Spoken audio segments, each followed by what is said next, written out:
So in this kind of a market, let's analyze what are the bigger picture, because that's very important to understand where the bigger picture is actually taking shape. We have somebody, a very special voice on the show today, Ashutosh Bhargava of Nippon India Mutual Fund. He's a fund manager and head of research at Nippon India Mutual Fund. A fresh face we've got for you, somebody who actually analyzes market very closely due to the nature of work, but also macros, and he tries to connect the dots to form a bigger picture. Ashu, thank you very much for joining us, and great to have you. It's your debut on my show and on the channel. Nice to see you. Let's start by understanding the nervousness which has gripped the market right now. Some cracks probably emerging in the US markets. Commentary from Raghuram Rajan also on economy is worrying, and pandemic is just not getting anywhere under control. Where exactly is global economy and Indian economy right now? So first of all, thanks Ajay for having me on your show. There is a debate going on whether the markets and macro are disconnected, because the kind of run-up we have seen since March, I don't think I would have imagined, or I don't know if anyone would have imagined such a sharp run-up in the market, considering that we are facing the biggest contraction in the economies, global economy, in the last 70, 80 years. There is a disconnect between Indian economy and rest of the world as well. Global economy is actually doing better than what people were expecting, say, 3 months, 4 months ago. The reason being, their policymakers have provided bigger stimulus, both fiscal and monetary stimulus. And in terms of the measures, the COVID measures, the lockdowns were less stringent compared to India, wherein we had more stringent lockdown.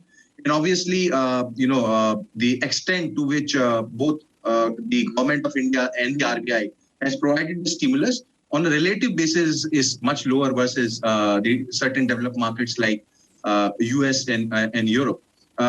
Within global economy, manufacturing is obviously recovering faster. Because services is more impacted because of COVID. And two largest economies, US and China, I think these are doing better than expectation. China is actually growing and likely to have a positive growth this year. And if you look at US data, I think there is a biggest surprise coming from there, particularly on the labor market and manufacturing side. So that's doing well, and that is supporting some part of our economy in some part of our market. But as far as domestic economy is concerned, what we are observing is a gradual recovery as we are relaxing the lockdown. So month after month, there is some improvement, but as compared to the rest of the world, it's a relatively tepid recovery.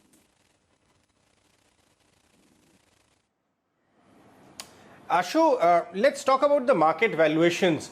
There has been one of the fastest rebounds seen in India as well as globally. Let's talk about the valuations of large cap universe in India and also the mid cap universe. People who have missed out are sitting on the side, bulk of them.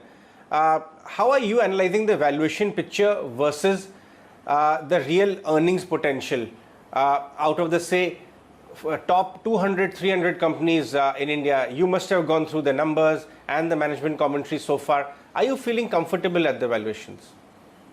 Look, there are 2-3 things. So, as I said, macro will take time to recover. Next year, again, we will have like 15% kind of nominal GDP growth because this will be supportive. But I want to highlight is that what we are observing is that micro is looking better than macro in different sectors, financials and a lot of non-financial old economy sectors. Because of competitive intensity being lower, micro is definitely looking better. Even in the June quarter earnings, what we saw that, EBITDA was almost flat for non-financial. So there is a lot of cost control, a lot of efficiency gains that corporates are looking at. So earnings are going to be better than nominal GDP growth. However, what market is pricing in is, for large caps, next year for BSE 100, there is around 39% earning growth expectation versus flat growth for this year. For BSE 200, FY23 profits are likely to double versus FY20. So in 3 years, profits are likely to double. And now you have to look at in the context that last 6 years, we have almost zero earnings growth.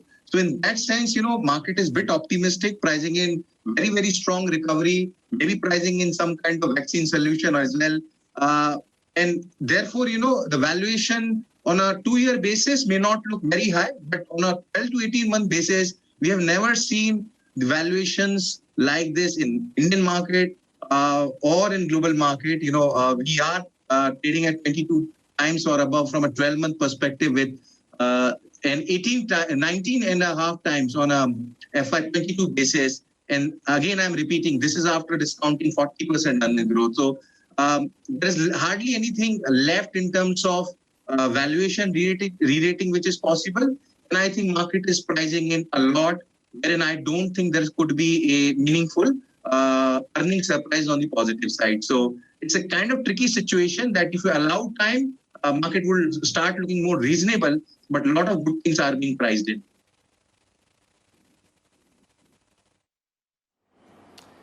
Yes, Ashu, I can understand, the hidden message in that answer that clearly valuations are stretched right now and new investors should be careful. Let's marry this answer of yours with the situation in US.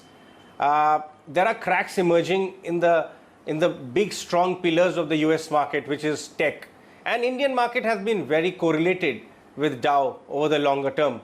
If indeed there is a case building for topping out or sideways or a meaningful correction in US markets, where would India hide in such a situation when earnings are not very handy and things remain uncertain? In such a situation, how would your recommendation be for investors to position themselves to factor in this caution as well in their strategy? Look, some kind of consolidation is not only expected to some extent, but is actually healthy also. Like the way we have seen the run-up in Nasdaq and even in some pockets in our market. I mean, valuations were through the roof. People had started talking about bubble and all that.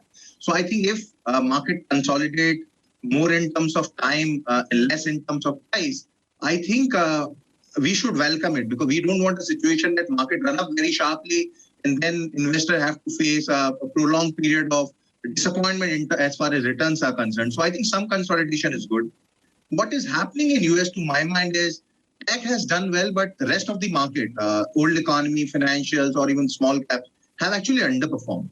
What is possible is that, there's this debate about value versus growth, tech versus the rest of the market, that you start to see some rotation in US market. And I think this correction looks like that correction, wherein more than a deep cut in the market, you will see some rotation happening to, the small caps and financials in US. And the same thing I think you should expect in India. I think we have seen some rotation already happening in favor of value for the last 2-3 months.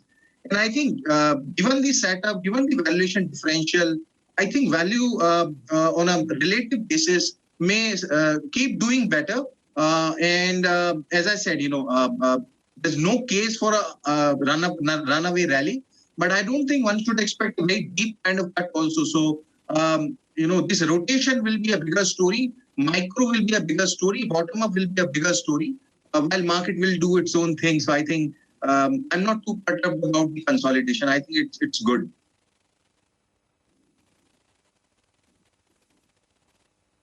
Sure. Ashu, let's talk about actionable ideas. One has to really be in the market, negotiate the market in the given circumstances. What are the things which you are excited about, where you think meaningful opportunity of emerging profit pools exist if one were to take a 2 to 3 year, 5 year kind of a view? Because, we haven't really done anything much in the last 3 year plus. So which are those spaces? Like if you look at, overall large cap space, 5 stocks are going to contribute more than 50% earnings. Reliance, HDFC Twins, ICICI Bank, Bharti. I think these 5 stocks will contribute more than 50% of the earnings in the large cap space.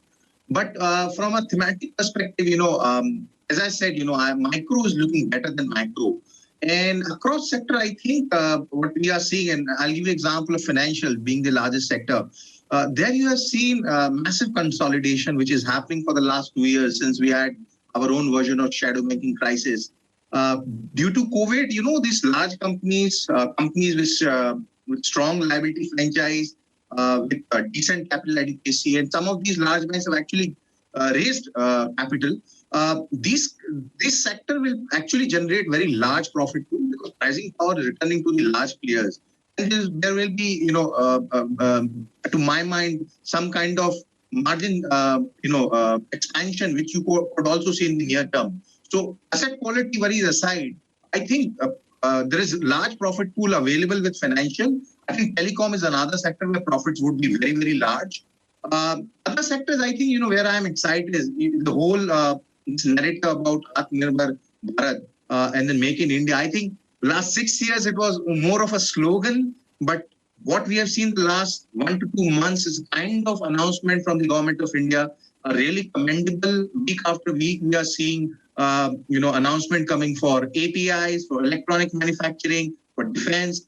I think these are the new emerging areas wherein you will see a lot of opportunity coming, and the company's profitability, the sector profitability would be much higher on a 3-5 year basis versus the rest of the market. So I think financials, telecom, in defensives, I think pharma has a big potential, pharma and chemicals.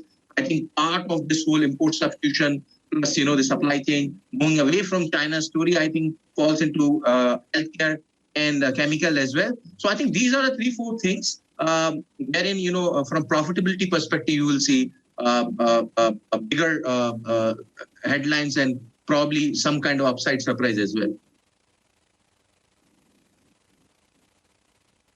Right. Ashu, my last question to you is on the quality of recovery which we are seeing. How much of that is priced in your view? And what are some of the key risks investors should bear in mind in their overall hypothesis of this recovery? A lot of it is priced in. I think the only sector where it is not priced in financials, someone has to take a contra view. That sector has materially underperformed. People still don't have in financials. So I think markets have to go up.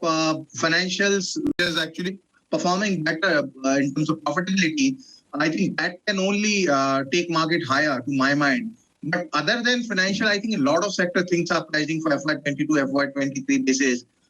Even in the broader market, you will find aggregate level, a lot of things are priced in. But as I said, I don't think this market is a top-down market. The way to look at this market, it's a bottom-up market. There are pockets of opportunity across market caps.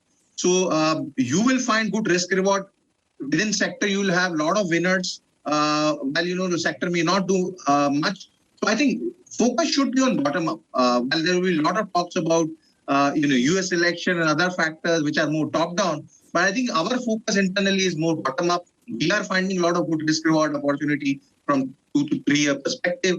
As far as risk is concerned, there is definitely a risk in the form of US election. It can go either way. I think there will be some nervousness there. Oil remains a perennial risk. While it is, we are in a kind of sweet spot at this point of time. We cannot expect that oil price is going up to $60, $65, and our India story or profitability story will not be affected.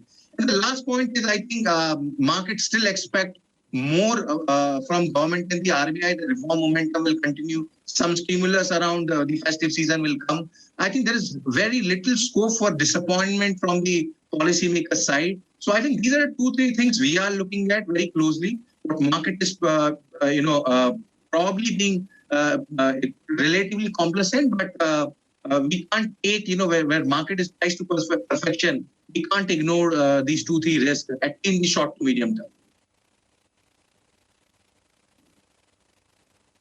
Right. All right, Ashu, we'll let you go on that one. Thanks so much for your time. Thank you. We are constrained. We cannot talk specific stocks with you, and you would not talk about them either. So in this framework, whatever best we can talk about. Thanks very much for your time. That was Ashutosh Bhargava of Nippon India Mutual Fund.